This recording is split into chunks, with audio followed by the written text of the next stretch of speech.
Hi guys! Nandito po ako sa kitchen namin. Ayan, one of my friend requested me how to use the washing machine. Dito sa amin, dito sa tinatrabahuan ko, ito yung gamit namin na washing machine. Ayan. Ayan, kung makikita nyo, ayan. Ito yung gamit namin na washing machine. Ayan.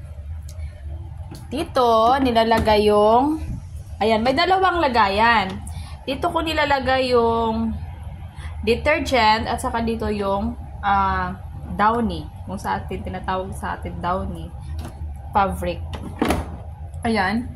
Isisit mo lang siya. Kung nagmamadali ka, dito mo yan ilalagay sa Rapid. Pag white, gusto mong pumuti yung labahan mo, mayroon siyang white or cotton. And then, set mo lang muna, lagay mo to, ito. Pipili ka lang cotton, white, or this one. And then, on mo, example, ito. Ilalagay ko siya sa Rapid, ito. Okay?